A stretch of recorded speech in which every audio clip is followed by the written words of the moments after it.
안녕하세요. 김성결 목사와 함께하는 GTS 말씀 묵상 시간입니다. 오늘은 두 번째 주간의 둘째 날 묵상인데요. 주제는 중요한 것 찾기입니다. 오늘 한 해를 살아가실 때 가장 중요한 것이 무엇인지 한번 생각해 보시고, 오늘 또 하루를 시작하면서 또 가장 중요하게 생각해야 될 건 뭔지, 오늘 하루 동안 우리가 처리하는 업무들 속에서 가장 중요하게 역점을 둬야 될 것은 무엇인지 한 번쯤 생각해 보시면 많이 도움이 될 수 있습니다. 자, 그럼 이 시간도 먼저 그림을 보면서 정리를 해보겠습니다. 자, 이 그림을 보시면 무엇을 느끼시게 되나요? 이 그림은 다 아시는 것처럼 예수님의 승천 장면입니다. 예수님 승천하시고 제자들이 지금 보고 있는 그런 장면인데요. 자, 이 그림을 보시면서 느끼시는 것이 있으면 적어보시기 바랍니다. 저는 참 신비하고 놀랍다. 사람이 이렇게 공중으로 올라간다는 것. 우리 모든 인간의 꿈이기도 하죠. 근데 예수님이 부활하신 모습을 보면은 우리 꿈이 이루어지는 거예요. 시간과 공간을 초월하시는 이런 모습이죠.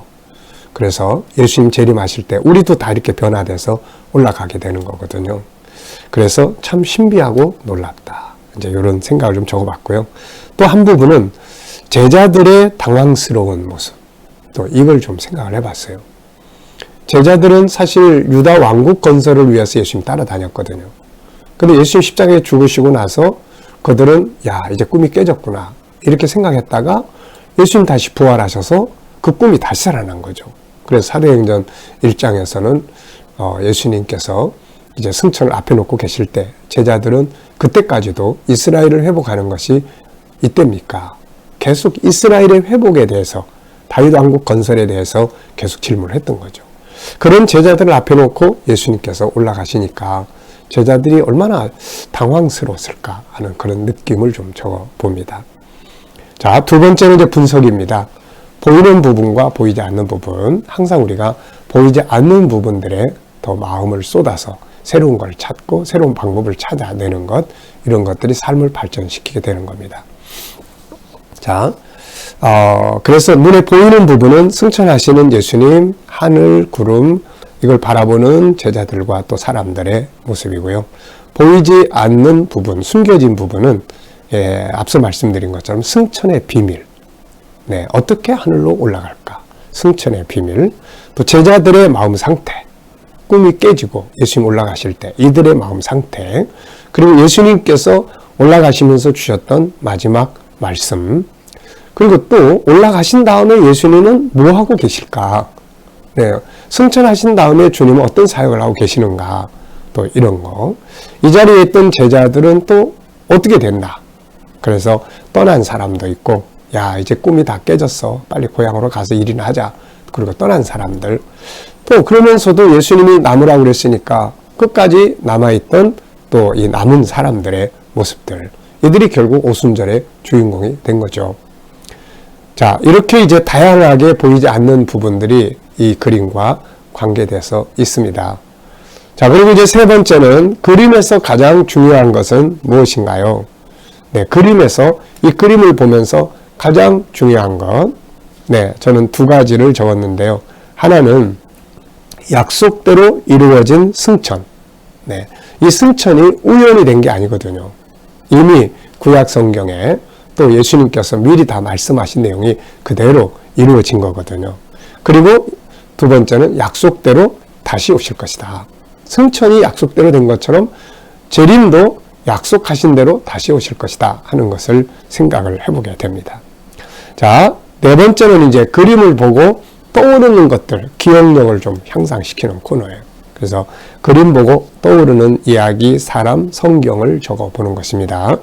자, 저는 일단 사도행전 1장에 예수님 승천하신 장면, 계시록 22장 20절 반드시 내가 속히 올 것이다 라는 마지막 약속, 또 예수님이 승천하시기 전에 하셨던 예루살렘 떠나지 말고 아버지 약속하신 것을 기다려라.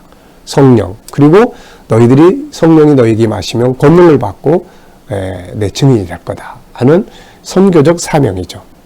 그리고 이제 떠난 사람들과 남은 자들, 이때에 한 500여 명이 이 자리에 있었다고 합니다. 그런데 그 중에서 120명 남았으니까 380명은 떠났죠.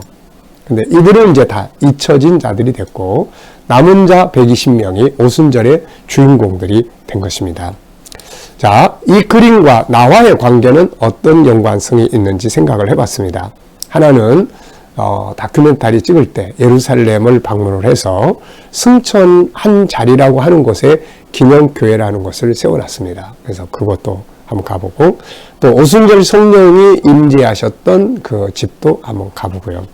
그리고 저에게 있어서 오순절은 처음 성령 체험할 때 예수님 처음 만났을 때 그때가 저에게는 또 첫 번째 오순절이다 이렇게 생각을 좀 해봅니다. 자, 여러분들도 이 그림을 보시면서 어떤 관계된 내용이나 기억나는 것들이 있으면 한번 쭉 적어 보십시오. 기억력을 향상시키는 거니까요.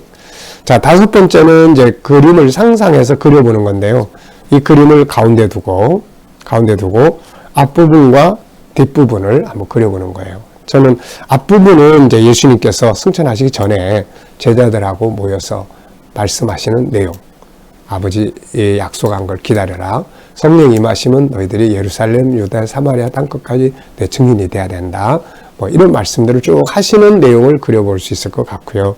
그리고 이제 승천하시고 그 다음에 이제 승천하신 후에 예수님의 사역 그리고 재림하심 이런 것들을 그려볼 수 있을 것 같습니다. 제자들의 그림을 그려본다면은 예수님 승천하신 다음에 떠난 사람들의 모습 또 남아있는 자들의 모습을 그려볼 수 있을 것 같습니다. 자, 오늘도 우리 본문 말씀을 이제 한번 또 읽어보도록 하겠습니다. 본문의 구조는 4, 4, 3, 2 이렇게 되어 있어요. 4, 4, 3, 2. 앞에 4는 성령 임하심, 뒤에 4는 모여든 사람들이 놀래는 장면, 그 다음에 3은 그들의 살던 지역들, 그 다음에 이제 2는 어떤 사람은 놀래고 어떤 사람은 조롱하는 이런 내용들이 되어 있습니다. 그래서 4, 4, 3, 2. 자, 그러면은 어제 오늘 감사한 일들 적어보시기 바랍니다. 어제 감사한 일들은 무엇이었는지 또 오늘 감사한 것들은 무엇인지 한번 적어보시기 바랍니다. 자, 1번입니다. 본문 전체에서 가장 중요하다고 생각되는 것은 무엇인가요? 네, 본문 전체에서 가장 중요한 것. 저는 성령의 임재라고 생각합니다. 성령의 임재하심이 없다면 예수님의 약속도 안 이루어지는 거고 제자들도 다시 다 흩어졌을 거고 그리고 거기에 모였던 사람들이 복음을 듣고 돌아가서 전할 이야기도 없었을 거고 그래서 모든 것의 중심부에 바로 이 성령이 임재하심이 이게 중요한 부분이다 이렇게 생각을 합니다. 자, 오순절날에 그들은 무엇을 하고 있었나요? 두 번째, 오순절날에 이 사람들은 다 같이 한 곳에 모였어요. 자, 다 같이 한 곳에 기도하러 모인 거죠. 모여가지고 뭐 쓸데없는 소리하고 낙심하고 절망하러 모인 게 아니라 기도하러 모인 겁니다. 그래서 우리가 성도들의 모임은 항상 이렇게 기도하고 말씀 나누는 모임으로 돼야 되는 거죠. 자, 세 번째입니다. 하늘로부터 각 사람의 머리에 하나씩 임한 건 무엇이었나요? 불의 혀같이 혀와 같은 불덩어리들이 하나씩 각 사람의 머리에 딱 이렇게 임해 있는 거죠. 우리가 성령에 임재하실 때 보면은 여러 가지로 나타납니다. 바로 이 가장 많이 나타나는 것 중에 하나가 뜨거움이에요. 이 불과 같이 불덩어리처럼 막 뜨겁고 저도 성령 처음 체험할 때 이 뱃속에서부터 막 뜨거워지더라고요, 이게. 그래서 왜 이렇게 뜨거워지지? 막 이런 생각을 했었는데 성령의 임재는 이렇게 불과 같이 또 때로는 비둘기처럼 갑자기 마음이 평안해지고 온유해지고 이런 거. 또 어떤 때는 시원하게 이렇게 또 어떤 때는 막 진동으로 이렇게 막 떨고 움직이고 막 이런 것들로 나타나기도 하고 다양하게 나타나는 걸 볼 수가 있습니다. 근데 이때는 이렇게 바람처럼 그리고 불과 같이 임했던 것 같아요. 네 번째입니다. 이때 모인 사람들은 어느 지역에서 온 사람들이었나요? 전부 보면은 15개 지역에서 왔어요. 바사, 메데, 엘람, 메소포타미아, 유대, 갑바도기아, 본도, 아시아, 부르기아, 밤빌리아, 애국, 구레네에서 가까운 리비아, 그 다음에 로마, 그레테, 아라비아. 이걸 보면은 당시에 그 지역의 세계가 다 모였던 것 같아요. 유럽 쪽으로서는 로마에서부터 왔고 아프리카는 뭐 리비아, 구레네 또 이런 쪽에서 그리고 이제 중동 그리고 저 멀리는 메소포타미아, 아시아 그쪽까지. 그러니까 그 당시에 유럽, 아프리카, 중동, 그리고 또 아시아, 그리고 그 다음에 이제 그 바닷 가운데 있는 그레테라든지 이런 섬에서까지 전 세계에서 다 모여든 거죠, 이게. 오순절을 지키기 위해서. 예. 이런 상황 속에서 폭탄이 터진 거죠, 이제. 성령의 폭탄이 팍 터진 거예요, 이게. 이 사람들이 전부 그 성령의 폭탄에 파편 맞아가지고 가서 자기들 지역에 가서 복음 전해서 그레테에도 교회가 세워지고 뭐 로마에도 성도들이 만들어지고 막 이런 역사들이 일어나게 됐던 겁니다. 자, 오늘 이 본문 전체 사건을 보면서 느끼는 것은 무엇인가요?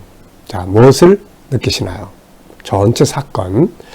자, 저는 이제 세 가지를 적었습니다. 하나는 답은 하늘에서 온다. 또 하나는 하나님의 선교대회. 사실 알고 보면 이게 지금 최초의 하나님의 선교대회예요. 그래서 성령이 임재하시면서 제자들, 사도들로부터 시작이 돼가지고 모여들었던 이 수많은 사람들이 은혜 받고 돌아가는 이 선교대회가 최초의 대회가 열린 거다. 그리고 새로운 시작은 항상 성령 충만함으로부터예요. 그래서 올해도 우리가 한 해를 시작하게 하면서 부흥회도 하고 하는 이유는 바로 이렇게 성령 충만해서 시작을 해야 되는 겁니다. 인간의 아픈 감정이나 슬픈 감정이나 절망과 좌절적 감정이나 이런 데 매어가지고 출발하면은 안 됩니다. 그래서 성령 충만해서 출발하는 게 중요하죠. 자, 1절로 3절에서 질문 2개 만들기예요. 1절로 3절은 제자들이 함께 모였다는 것, 그리고 하늘로부터 성령이 임재하셨고, 그리고 불의 혀처럼 각 사람이 하나씩 머물러 있었다는 것. 네. 자, 전 세 가지 질문을 이렇게 적었습니다. 첫째는 성령이 임하시기까지 그들은 무엇을 하였는가? 뭐 했습니까? 떠난 사람은 가버렸지만 그러나 남은 자들은 모여서 열심히 기도하게 됐죠. 두 번째는 성령이 임하신 이유는 무엇이었는가요? 성령이 임하신 이유. 현실적으로는 예수님이 말씀하신 대로 아버지의 약속이었고, 또 근본적으로는 이제부터는 성령의 시대가 본격적으로 이루어진 거죠. 그래서 성령께서 저희 가운데 임재하심으로 거듭나게 하시고 진리의 눈을 열어주시고 하나님의 역사가 이제 이루어지게 되는 겁니다. 자, 세 번째는 이제 성령이 임하신 결과는 어떻게 되었는가?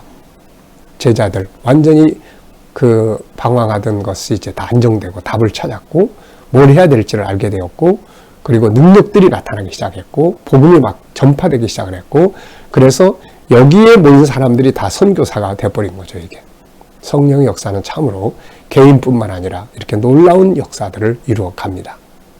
자, 오늘 응용해 보고 싶은 말씀이 있으면은 오늘 적어 보시기 바랍니다. 네, 저는 성령 충만함을 사모하자. 목회를 오랫동안 해보면서 느끼는 것은 정말 성령의 역사다. 답은 성령의 역사다. 이렇게 생각을 합니다. 자, 과제입니다. 오늘 중요한 순서대로 삶의 우선순위를 정해 보시기 바랍니다. 자, 그래서 올 한 해 무엇을 이루어 보고 싶은지, 그래서 삶의 중요한 것들을 한번 쭉 적어 보시고요. 오늘 재능개발의 기도문은 비전, 목표 세우기, 중요한 것 찾기, 미리 준비하기, 성장과 발전, 그리고 각 시기를 잘 보내기, 기획력 키우기 등이 되겠습니다. 자, 오늘도 무엇을 하시든 성령 충만함을 사모하시면서 성령 안에서 승리할 수 있는 하루가 되시길 바랍니다. 기도하겠습니다. 주님 감사합니다. 오늘도 주신 말씀 잘 기억하게 하시고 우리들의 심령 속에 오늘도 성령 충만한 역사가 있게 하여 주옵소서. 오늘 우리 성도들과 자녀들 재능 개발을 위해 기도합니다. 모두가 다 비전과 꿈을 갖고 올바른 목표를 세우며 중요한 것을 잘 찾고 미리 준비하고 성장과 발전을 이루며, 그리고 사춘기, 청소년기, 청년기, 장년기, 노년기를 잘 보내게 하시고 기억력을 잘 키워가게 하여 주시옵소서. 오늘도 우리 자녀들과 친척들, 이웃들 중에 믿지 않는 자들은 주께 돌아와 구원받게 하여 주시고, 또 우리 자녀들과 성도들 머무는 곳마다 함께 하셔서 코로나로부터 안전하게 지켜주시고, 저들이 믿음으로 일하는 직장과 사업장은 오늘도 형통하고 발전하게 하여 주옵소서. 치료받는 성도들에게는 치유의 능력이 강하게 역사하여 주시옵소서. 새로운 일터를 구하는 자들에게는 좋은 일터들이 예비되게 하여 주시고, 오늘 이 나라와 민족이 함께 하셔서 이 땅에서 코로나가 속기 소멸되게 하여 주시며, 나라의 지도자들은 지혜를 가지고 이 나라를 바른 길로 이끌어가게 하여 주옵소서. 오늘도 세계 곳곳에 있는 선교사님들과 저들의 사역 가운데 함께하여 주시옵소서. 핍박받는 교회와 성도들은 오늘도 승리하도록 은혜 베풀어 주시옵소서. 감사하며 예수님의 이름으로 기도하옵나이다. 아멘.